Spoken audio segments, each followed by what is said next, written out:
प्रथम वर्ष हिंदी साहित्य मध्यकालीन काव्य के अंतर्गत कबीर की साखियों का अध्ययन करेंगे।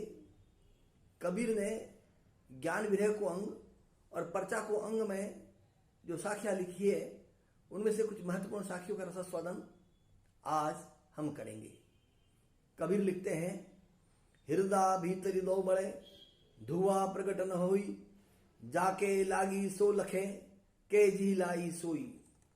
अर्थात हृदय के अंदर ज्ञान विरह की अग्नि जल रही है, मगर इस अग्नि का धुआं अर्थात बाह्य लक्षण दिखाई नहीं दे रहे हैं। इस अग्नि का अनुभव वही कर सकता है जिसके हृदय में जागृत हुई है, अथवा वह कर सकता है जिसने इसको जागृत किया है। कवि के कहने का आशय यह है कि या तो साधक जीवात्मा ही इस प्रेम विरह की अग्नि को अनुभव कर सकता है, या सच्चा गुरु सतगुरु जिसने इस अग्नि को प्रज्वलित किया है वही इसको अनुभव कर सकता है।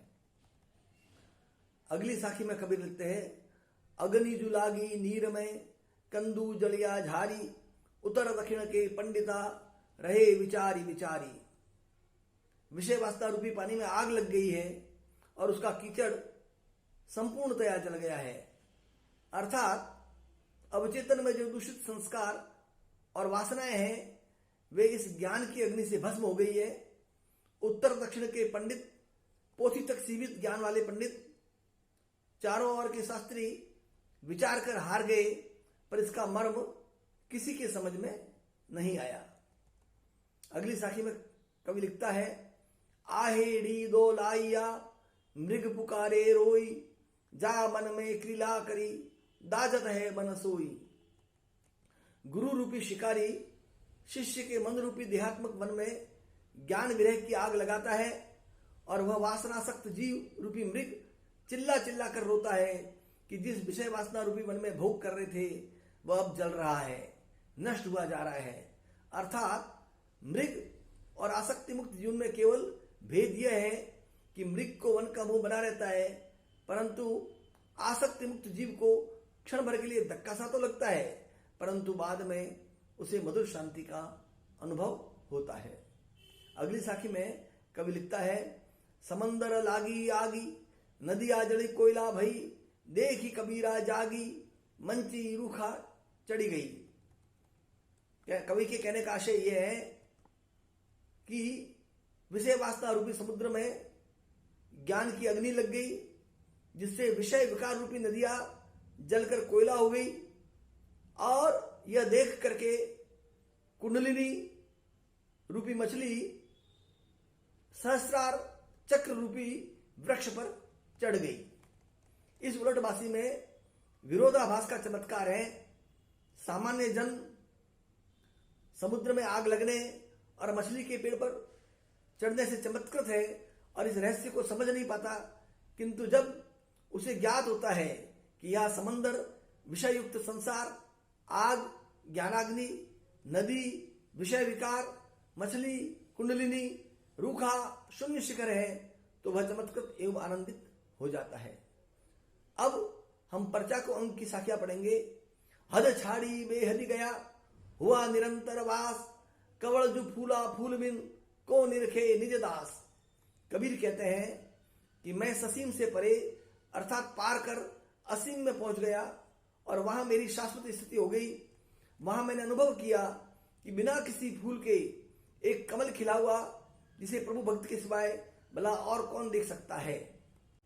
अगली साखी है, सायर नाही सीप नहीं, स्वाति बूंद भी नाही, कबीर मोती नीपजे शून्य शिखर गढ़माही। कबीर कहते हैं कि वहां न तो सागर है, न सीप है, और न ही स्वाति बूंद अर्थात मोती में उत्पन्न होने के जितने संभावित कारण हैं उनमें से एक भी विद्यमान नहीं है। फिर भी इस शरीर के भीतर सहस्रार में मोती उत्पन्न हो रहा है, अर्थात एक अद्भुत ज्योति का साक्षात्कार हो रहा है। कबीर की अगली साखी है, घट माहे औघट लया औघट माहे घाट, कही कबीर परचा भया गुरु दिखाई बाट। कबीर कहते हैं कि गुरु ने मार्गदर्शन किया, परिणाम स्वरूप इस शरीर में ही मैंने एक विकट मार्ग का अनुभव किया और उस विकट मार्ग से ही अपने लक्ष्य को प्राप्त किया। वहां मुझे सत्य का दर्शन अर्थात साक्षात्कार हुआ। अगली साखी है, पानी ही ते हिम भया, हिम वे गया बिलाई, जो कुछ था सोई भया, अब कछु कया न जाई। मानव के भीतर जो साक्षी चैतन्य है, जो चिन्ह मात्र है, वह पानी के समान है। वही चिन्ह मात्र अंतःकरण से परिसीमित होकर चिदाभास का रूप ग्रहण करता है।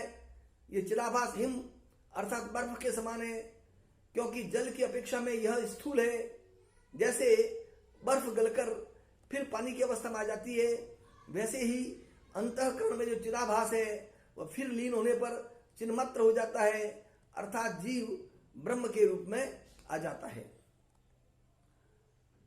अगली साखी में कवि लिखता है, सुरति समाणी निरति में, अजपा माहे जाप, लेख समाना अलेख में, यो आपा माहे आप। साधना की प्रगति में साधक स्थूल से सूक्ष्म, शब्द से अशब्द, प्रत्यक्ष से अप्रत्यक्ष, साकार से निराकार, ससीम से असीम, अहंकार से निरहंकार की ओर बढ़ता चला जाता है। और जब वह अशब्द, निराकार, अप्रत्यक्ष और निरहंकार अवस्था तक पहुंचता है, तब उसे ब्रह्म तत्व का वास्तविक दर्शन होता है। अगली साखी है, मान सरोवर सुबर जल, हंसा केली कराही, मुक्ता हल मुक्ता चुगे, अब उड़ी अनत न जाही। जीव सुषुम्ना मार्ग से पहुंचकर शून्य शिखर पर स्थित अमृत कुंड में केली कर रहा है और आनंद रूपी मोती स्वच्छ रूप से जी भरकर चुग रहा है। इस आनंद को छोड़कर वह अन्यत्र सांसारिक विषयों की ओर नहीं जा सकता। अगली साखी है, गगन गरजी अमृत चुए, कदली कवल प्रकाश, तहा कबीरा बंदगी, के कोई निज दास। आकाश के गर्जन से वह अनहद नाद जो सहस्रार में नित्य हुआ करता है और वहां से अमृत के समान शक्ति का क्षरण होता रहता है। मेरुदंड की सुषुम्ना नाड़ी में चक्रों का प्रकाश होता रहता है। कबीर कहते हैं कि इस अपूर्व अनुभूति के प्रत्यक्ष होने पर सिर झुक जाता है, अथवा कोई और प्रभु का भक्त हो जिसे ये अनुभूति हो जाए तो इसका सुर झुक जाएगा।